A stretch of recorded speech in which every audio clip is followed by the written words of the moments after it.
If I was watching this video, I'd probably want to know the answers straight away. So 1, do it. 2, do it with whatever you have. 3, do it consistently.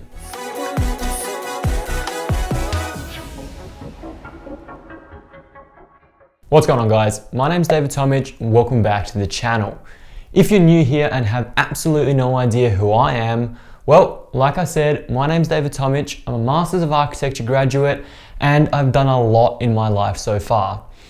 Without naming absolutely everything I've done, I've run a multinational company, I've started multiple online businesses, I've written an ebook, I've graduated with a master's degree in architecture, I've worked full time, I've worked for myself, I have done anything you can probably think of, I've probably tried it. And that's kind of where it led me to the YouTube pathway and the YouTube ideology of a career. So right now in 2020, I've been on YouTube for about 17 months. I started on the 11th of February 2019. And since that video, my videos have progressed significantly. They're still not perfect, they're still not great, but they are better. And that takes me to my very first point. Should you start a YouTube channel? The answer, like I said, is very simple. The answer is yes. Because if you're even just watching this video, it means you're contemplating it in the back of your mind and thinking, is this a good idea? Should I do this? Is it a waste of time? Is it too late? I thought the same thing for so many years. I can recall back in 2015, back in 2010, thinking to myself, should I start? Is it too late? It's probably too late. No point. And those years just kept going on and on and on, and I kept having the same thought. Now, I don't know if you've had these thoughts before or if this is the first time you're thinking about it, but either way, you really need to make the leap and just start. If you've decided, and I'm hoping you have by now, to make a YouTube channel, what is it that you need to get started? Well, I had the liberty of having a bit of equipment to start with because, like I said, I've done 1,000,001 things in my life so far. So I already had a whole bunch of videography equipment ready to go. But the funny thing was, my career before was kind of focused on photography and not videography. So the camera I had was kind of garbage for video. If you go back to my very first video, you'll be able to tell. It was out of focus, the sound was horrible, the lighting was terrible, and overall, it was a mediocre video. I was very awkward on camera. I had no idea how to actually talk to a camera or where to even look.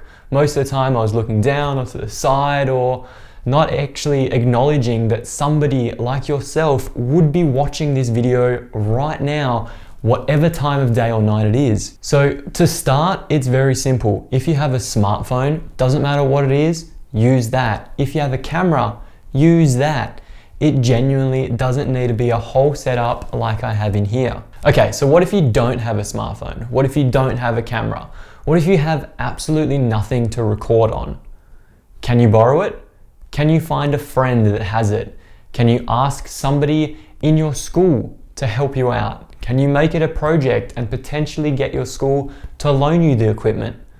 There is always, and I'm hoping always, some sort of solution for you to get started.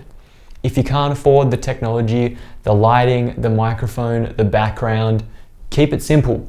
Use a blank white wall, and that's it. Somebody I do follow on YouTube quite often is Dave 2D.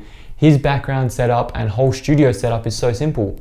One desk, 2 lights in the background, that's it. Whereas I've seen other YouTubers that aren't even that. They're literally one blank white wall. It doesn't need to be fancy, is what I'm trying to get to you guys. If you have the ability to start, doesn't matter how you do it. Use a window, use a light source, use anything you can to improve the quality. Now that brings me to point 2 of this video, and it's be consistent. Being consistent on YouTube is what gets you there very slowly. I'm not huge on YouTube. I don't make $1,000,000 a month. I will go through what I make on YouTube a little bit later in this video, so stay tuned if you're interested. I upload once a week, every week, consistently on a Monday night. For you, this might be on a Tuesday, Wednesday, Thursday, Friday. It doesn't matter. In my opinion, I believe it is good to consistently upload. I genuinely try and do it once a week because that's all the time I have right now to dedicate to YouTube. For you, you might think that you have enough time to do 2 videos a month or 2 videos a week. It doesn't really matter as long as you're consistent. Now, the quality is probably going to be pretty bad for the first 10, 20, 30, 100 videos. Some of the quality of my videos is still pretty average, but the point is being consistent and having it uploaded consistently. The quality will get better as you get more comfortable, as you learn to master your craft, as you figure out that if you turn the light a little bit brighter, or if you move it further away, or if you can somehow get somebody to stand behind the camera and tell you that, oh, it's not looking too good, push that way, move this way, sit further back, maybe come forward. That will help the video. These are just the little things that over time you will master and your videos will get better. More and more people will start watching and eventually you will grow a channel. It won't happen overnight. It definitely won't happen in a month, and it more than likely won't happen in 12 months. But if you're consistent, it will continue to grow. So what do you talk about on YouTube? Well, try find something that you're passionate about. And there's 2 ways to go about this. You can A, find something you're passionate about and continuously talk about it and educate people on it. Or B, you can find something you're passionate about and follow trends.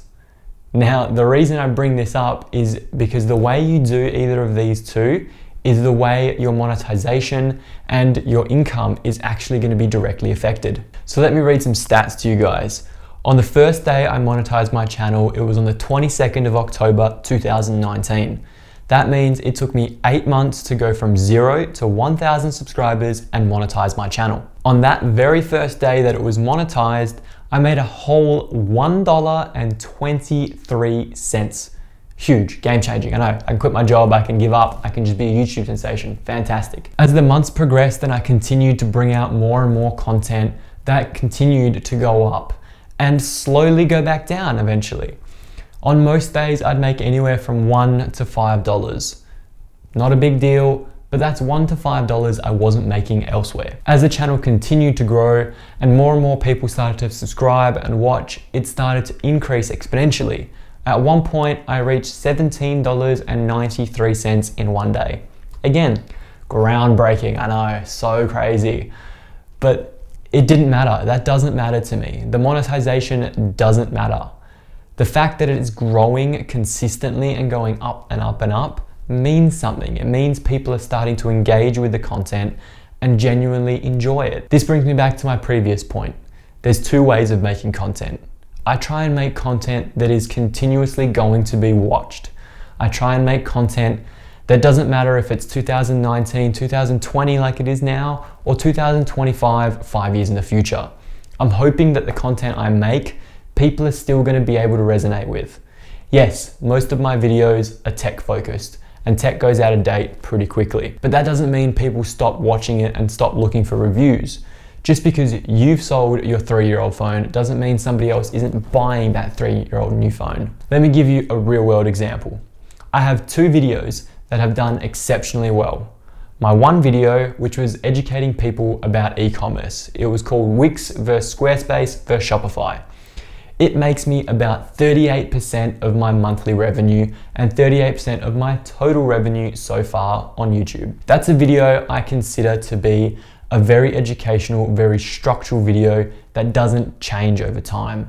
In the next 5 years, I still predict people will be looking at getting into e-commerce and learning how to sell products internationally, nationally, to people they don't know, to people they do know, and what platform to use. It does consistently well. Every month it makes me roughly the same amount of money continuously. It goes up and down a little bit, but not too much. Now, another video I made was very situationally appropriate.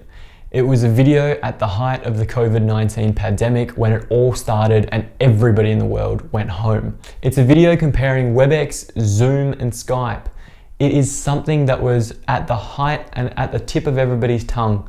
It was something that everybody searched for. And what you can see is that I had a huge spike in income from that video at the start.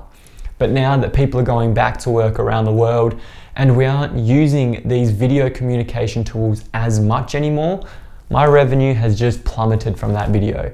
And more than likely, in a few years' time, I'm never gonna see any more income from that video. Now, it's sad that most of my income, or 50% of it, comes from 2 videos, and one of them being something that's probably gonna die very quickly. But that's the way YouTube works. You're gonna upload hundreds and hundreds and hundreds of videos, and maybe 10 of those thousands are gonna be good, maybe 1. But all it takes is 1. And that's why consistency is the key to this whole video. It's about posting consistently and making sure that that 1 at least has the chance of becoming something phenomenal. So like I said at the start of the video, guys, do it now, do it with whatever you have, and do it consistently. Eventually, your channel will grow and you will make something out of this passion that you have. Anyway, that's all I have for you today, guys. Thank you so much for watching. I hope you enjoyed the video. If you did, smash that subscribe button 2020 style. And as always, I'll see you next Monday.